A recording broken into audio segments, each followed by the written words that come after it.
a lot of energy inside and can to some extent interact with normal solid bodies. And the theory of zero-point fluctuations of vacuum was created by American scientist Harold Puthoff, Bernie Heisch, and Dr. Rueda. And this theory is a very interesting one. There are a lot of debates about it, but it's the only theory that is able to explain the mechanism of gravity, the mechanism of energy, and practically how the whole universe was created. It's a new approach. The idea of ether is not a new one. It existed through centuries, but now it got a very good expression in this theory with good mathematical formulas.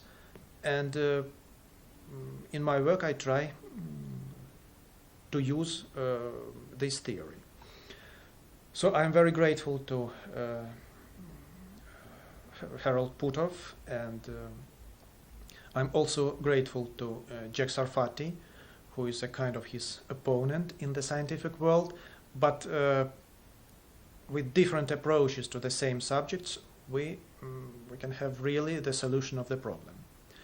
Also, most of the theoretical work which is behind my experiments, most of this work was done by Dr. Giovanni Modanese, who is one of the leading European theoreticians in the field of gravity research.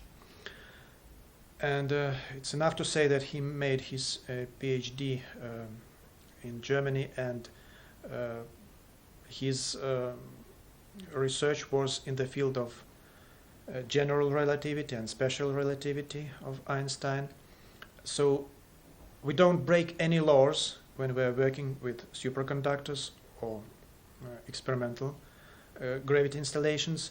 We're just trying to follow all the rules, but sometimes we observe the phenomena which are unusual. We call them anomalies. And we report honestly what we find.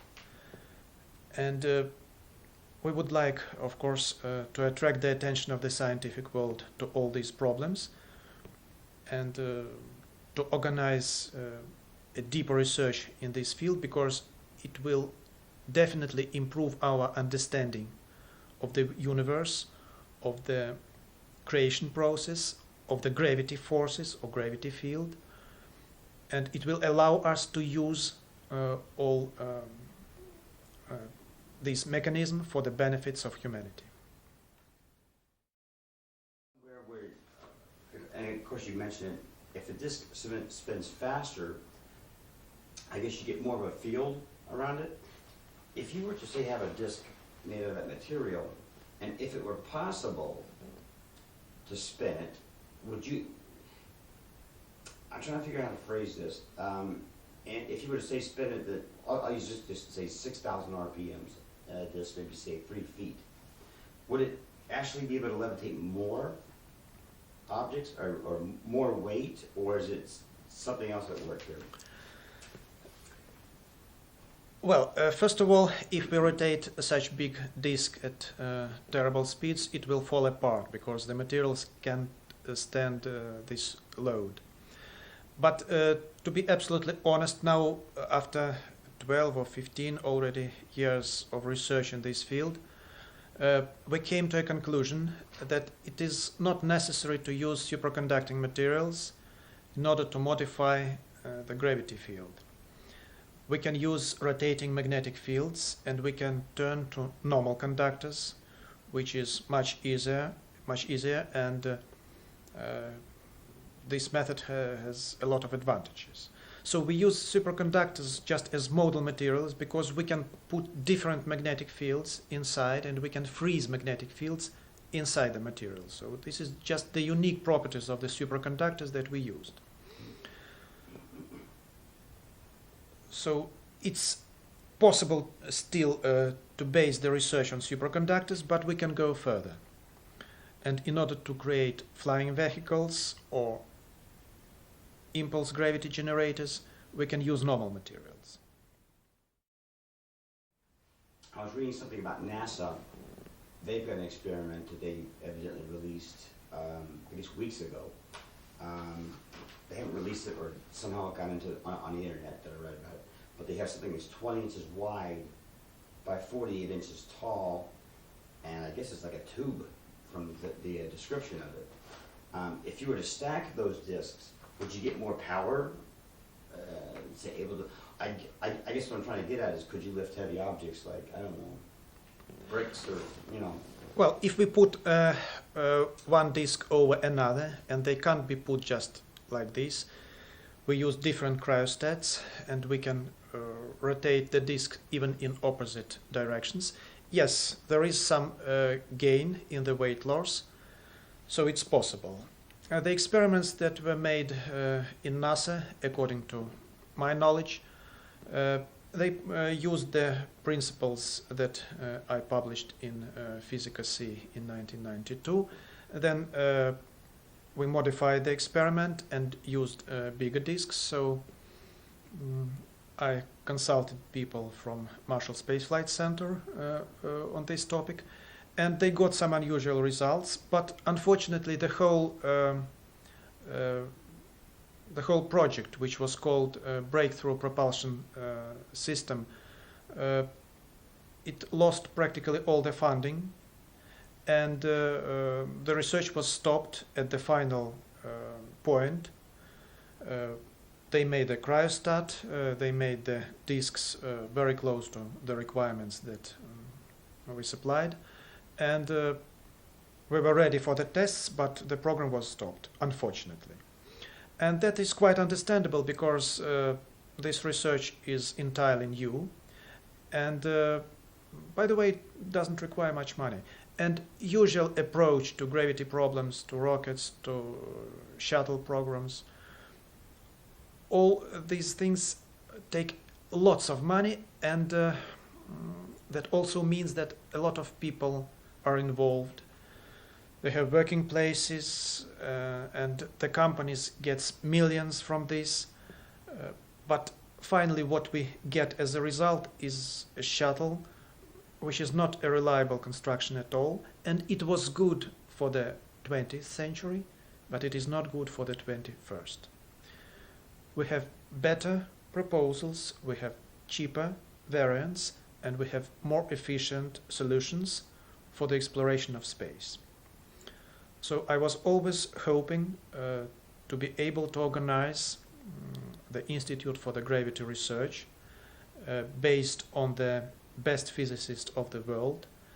It might be under the guidance of NASA or European Space Agency or Russian Space Agency or British Aerospace, whatever it is, but it should be international, because the problem is too complicated to solve it only in the United States or in France or in Russia. If you were to, the smoke that your colleague blew over that, is it possible to see the actual rings that go around? Is there some way of looking at that? No, it's the smoke simply approaches this area and then it goes up, and that's all. And my poor colleague, I can't even tell his name, because unfortunately, and everybody knows it, it is not allowed to smoke in the lab. But it was evening time, and he was exhausted, and he was going home, and he was just curious what we were doing so late. That's why he... so I'm always asked, do you know that it is not allowed to smoke in the lab? Yes, I know it very well. We never smoke. We usually don't break any laws, administrative or physical. We're just very intelligent people. I didn't know that, so I don't want to get you in trouble. Okay. Okay, so what would happen if... Okay, here's something I was wondering. Have you ever... I don't know how you get the disc to a spin. Maybe you got an electric motor under it or something. But if you were to put a pan of water, maybe 2 inches thick, maybe 2 feet by 2 feet, would it have any effect on the water? Would the water I mean, could it possibly bring water up? Is that possible? Well, what will happen that all water that is put over the disk will lose some part of its weight. So if we put 1 liter of water, it will weigh not 1 kilo, but 2% less, or 1% less. That's all. Mm. We can't use this method for the turbines or for the production of energy at present. But I'm sure that based on this principle we can later construct the installations which will be able to provide us not with entirely free energy, but with the energy which is very cheap and very efficient. If we speak about free energy, again, I don't want to break the second law of thermodynamics, but the second law of thermodynamics is valid only for closed systems, and it is well known to every physicist. But they always forget that we deal with physical vacuum. That means the subatomic particles that are present everywhere, in the air, inside this body, inside human tissues, and we can take the energy from this field of physical vacuum and we can use this energy. But how to organize the interaction with this physical vacuum, it's another question. So there are various approaches. And there are pages on the net which are called American Anti-Gravity, and it's a very big work by Tim Ventura. And I have a small abstract there, and there are different ways to polarize space and to have the interaction with physical vacuum. We can create high magnetic fields, we can create high electric fields like Byfield-Brown effect. We can also have extra low frequencies, and here it's necessary to mention the works of Professor Fran de Aquino from Brazil. And it's also possible to use rotating magnetic fields based on the works of Professor Searle from Great Britain. We can also rotate normal gyroscopes, and I'm always thankful to Professor Laithwaite, who slightly disturbed the traditions of the science in Britain, but still proved that we can create gravity forces, special gravity forces using usual gyroscopes. And we can also use special grids, very thin grids, and topological effects in order to polarize space. And we can, of course, use superconducting materials and the properties of Bose-Einstein condensate. And there are also some other methods. We know some of them, and we know, and maybe we don't know all of them, but there is a big field of unstudied material in front of us.